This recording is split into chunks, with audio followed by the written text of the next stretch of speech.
Hey, what's good? I'm gonna be telling you at the time I got betrayed by my friends. Even though I got played, I still learned valuable lessons that helped me in my later years. When I was in high school, I often saw many students wearing expensive brands such as Jordans, Nike, Balenciagas, and others. Growing up, I didn't have much, and every time I saw everyone wearing those clothes, I would start to feel jealous and think poorly of myself. Until one day, my whole view on life changed. This adventure began on a day when I was going on a field trip to the zoo. When I was waiting at the cafeteria, my friends came up to me and told me about their plan. Let's name them Barry and Oliver for the purpose of this story. Oliver said he had found and bought a map on Etsy that reveals the directions to a treasure, and the location of the map is in the area of the zoo that we're going to. I immediately thought about all the drip I would caught with the treasure, so I agreed with no questions asked. Barry said that he had already gone to the zoo multiple times, meaning that he's very familiar with the area. He even knows all the blind spots. Oliver told me that the plan was to wait until we got into the zoo, walk around with the group for a while, and then once we got close to one of the blind spots, Chris would spill a drink on a security guard, run behind cover, and once the security guard leaves, us three will book it to the blind spot, and the gate should be big enough for us to sneak out. At the time, I was too blinded by greed to see how crazy of an idea it was. However, because of greed, the plan worked. Everything went as planned, and we were in the forest searching for treasure. Although Oliver was leading us, I could feel something off about him. After an hour of walking and him telling me he knows where he's going, I ran up to him and took the map out of his hands. I saw that half the map was missing. When I was about to start questioning him, Barry got tight and started going off on him. I was trying to tell bro to chill, but he just kept going. Then Oliver all of a sudden had a full mental breakdown. He was crying,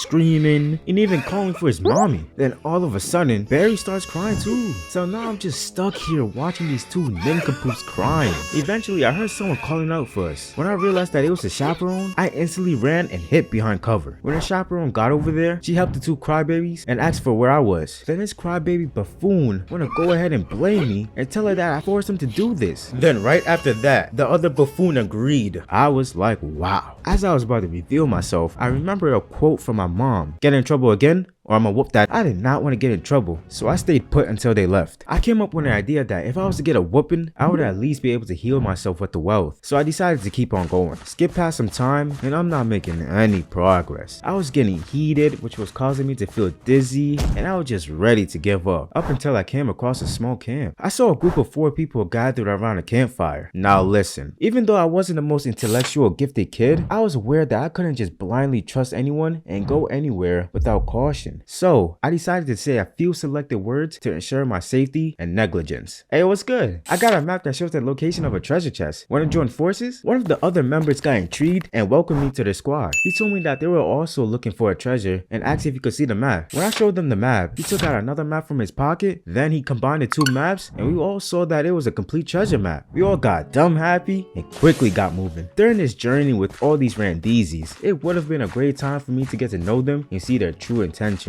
But unfortunately, greed got to my head again and all I could think about was the money. So fast forward sneaking through a pack of lions having dinner, shimmying through a ravine, and dodging booby traps, we eventually got to this mysterious cave. We ended up splitting up so we could find the treasure faster. After a while of searching and feeling of hopelessness, I came across the treasure chest. When I opened up the chest, I saw a gold chain with 42 diamonds. The treasure was even better than what I expected. I was so thrilled that I started dancing, but I made sure to humble myself and remember that I didn't get to this position by myself. As I was walking back, I heard someone talking. I walked towards that direction and got close enough to make out what they were saying. It was 2 people discussing their plan to kill the other members and me. They were going to take all the treasure and divide it amongst themselves. I got extremely upset and decided that I was not going to get backstabbed again. I put the chain in my pocket and headed towards the exit. But as I was walking away, I noticed that one of the other members was watching me the whole time and she quickly alerted the rest of the group. I instantly started booking it out of there. As I was running away, they were throwing weapons at me and I was barely dodging them. Ultimately, I arrived at a rock with a huge gap in the middle, and the only way for me to reach the other side was by a tightrope. I was panicking out my mind. I did not want to walk on that tightrope, but at that moment, I realized that there was going to be only 3 ways I could die. Either by the people who were chasing me, falling to my death, or by my mom. So I decided to just take the leap of faith. When I started walking on the tightrope, it felt like any wrong move I made could be my death, and it was. But surprisingly, I was actually doing good, and I was about to make it to the other side until the group members caught up. They threatened me that they was going to cut the rope if I didn't hand over the treasure. But in the heat of the moment, I told them to suck my nuts. Suddenly,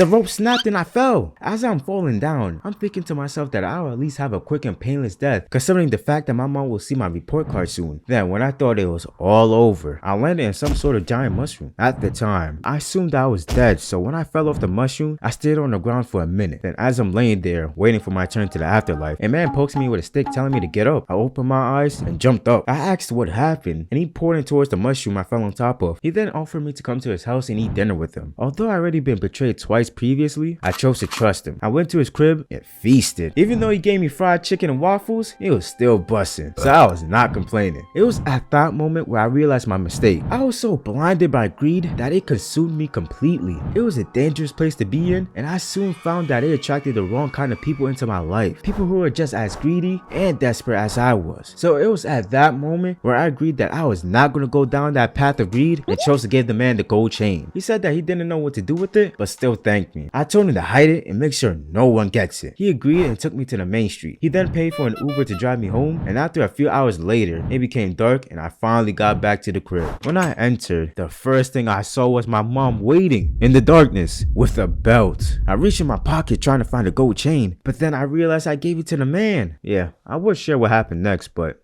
y'all already know. In times of distress and uncertainty, it is important to keep a level-headed mindset and a safe mental space to make sure that you escape out of the chokehold. If you don't, you will be met with a future even worse than death. So, I will leave y'all with a message that will ensure that you don't fall into the same fate that many unfortunate people have already succumbed to. The moral of the story is to be cautious when proposing for the first time. Make sure to wait until your 40-second consideration to propose to somebody, because it will be then that you truly know that it's time to get married. Stay aware.